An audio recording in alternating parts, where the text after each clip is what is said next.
On today's video, we're going to cover a comparison between the HHA and the black gold. I've used both of these sights extensively, and I've came to a pretty solid conclusion to which sight I like better than the other. And I'm going to detail that with the pros and cons of both sights, and hopefully help you guys make a better decision on what sight you want to get if you decide to upgrade your sight. So we'll start with the black gold. The black gold construction is super solid, very strong, and very robust. It's pretty bulky. It's a little bit heavy, but nothing too outrageous. The wheel itself moves very, very well. The locking mechanism also locks very well, but if you're not careful, this locking mechanism can come all the way out and you can lose this pin. This is the Pier 75 edition with a 6-inch dovetail. It's fully micro adjustable, windage, elevation, and pins. I really liked the micro adjust feature. However, it's not a make or break for me because once I set my windage and elevation, I pretty much set it and forget it. So once you get it set the first time, if you take the time to do it, it's not a huge deal without having windage and elevation. Windage micro adjust is more important to me than elevation micro adjust. On top of that, the sight tapes, it comes with a lot of different sight tapes. It's a front-facing sight tape. It's on the inside of your bow, not on the outside of your bow like the HHA. The dial itself is comfortable, but can be difficult to turn at times. And the gears on this, the actual gear itself is plastic. The teeth that the gear go into are metal, but you can strip that gear if you're not careful. One thing that I didn't like about the black gold is the inside sight tape location. I felt like when I went to go dial my sight out, I really had to almost turn the bow and look at this to read what yardage I'm at. Now, that's important to me because if I'm in a spot and stock situation, I want to have as minimal amount of movement as possible when setting up for a shot. Otherwise that animal could catch movement, and I don't want to feel like I have to look around the bow or almost squint to see the numbers on here. So that was a big thing for me that I wasn't a fan of. Also, if you don't lock your wheel down, you can get a little bit of rattle out of the sight, and I wasn't really a huge fan of that either. So now we'll go over to the HHA. Again, this is the Optimizer Kingpin.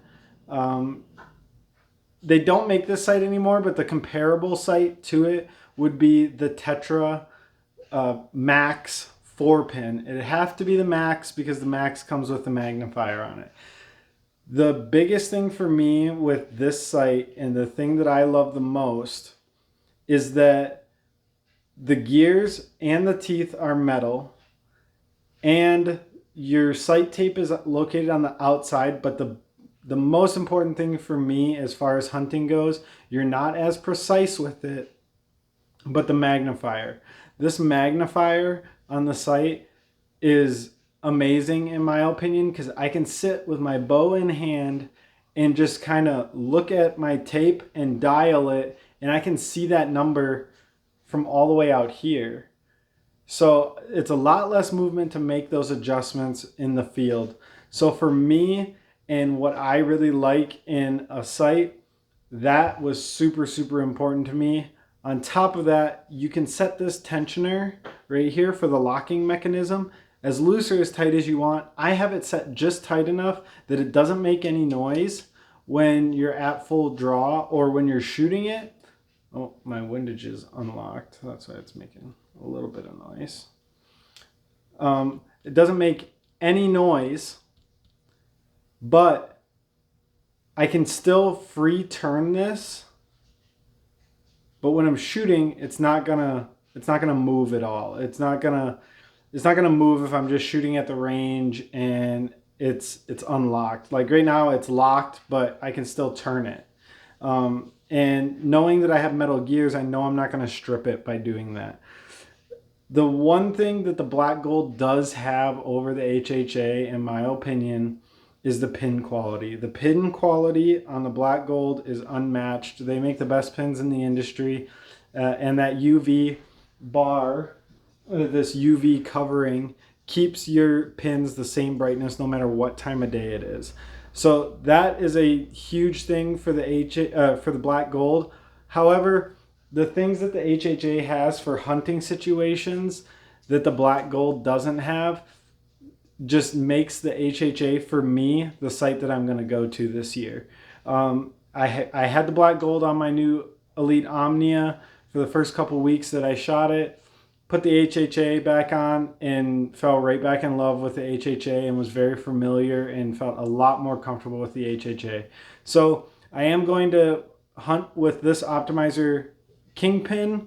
However, I am going to also pick up a Tetra Max 4-pin slider, and it's very, very similar construction to this, other than how the housing itself mounts. There's a lot less movable parts, I should say. It's a lot less bulky.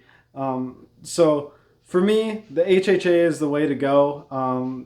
It has an adjustable rheostat. I'm getting a new one on here, so it's not on there right now. However, the adjustable rheostat will allow you to adjust that pin brightness.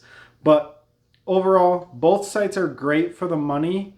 However, the small little features for me that keep bringing me back to HHA, I'm just going to end up hunting with HHA this year. So if you guys got any other questions or you have any suggestions of other videos you guys want to see, put them in the comment section down below. And if you want to see more content like this, feel free to subscribe to the channel. Thanks.